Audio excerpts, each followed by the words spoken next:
भस्मांग रागाय महेश्वराय नित्याय सुधाय दिगंबराय तस्मै नोकराय नमः शिवाय। और आइए एक कमरिया बम बड़ा ही सुंदर भाव में कहता है कि हे बाबा, काहे आप शोर मचा रहे हैं बाबा नगरी में, मैं आपके इधर कमर लेके जल लेके आ रहा हूँ। बड़ा ही सुंदर भाव में कहता है क्या, बाबा यो डमरू की बजैया हम तो आवते चलिए ना, आवते चलिए ना यो चंदन घिसते चलिए ना,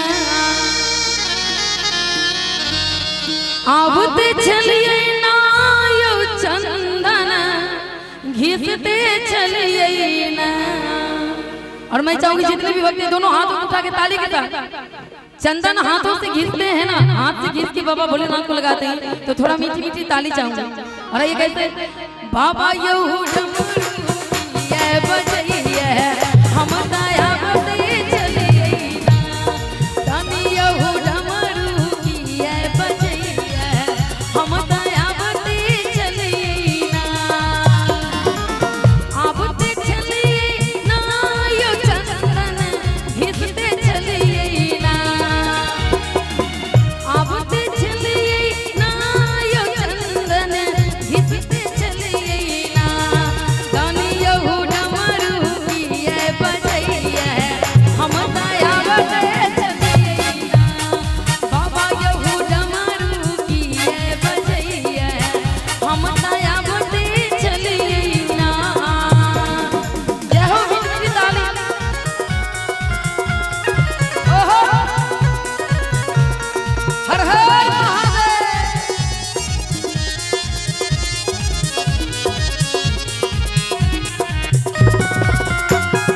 बोल बा।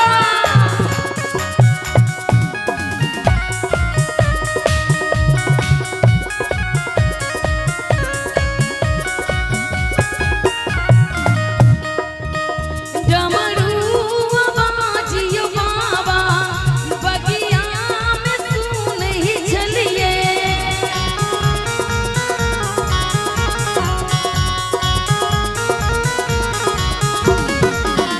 डमरू बाजियो गानी बगिया में तू नहीं चलिए, फुलवा लोढ़ते चलिए ना यो फुलवा लोढ़ते चलिए ना, बाबा यो डमरू की बजैया हम दयावते चलिए ना, तनी यो डमरू की बजैया हम दयावते चलिए ना।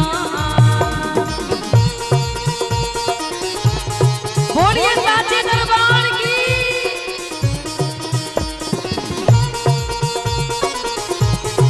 जय हो।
आवते चलिए ना।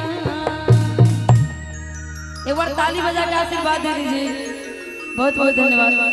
अरे ये जितने भी कमरिया लोग थोड़ा लेटे हुए हैं, थोड़ा मैं माफी चाहूंगी, थोड़ा सा शरीर में फुर्ती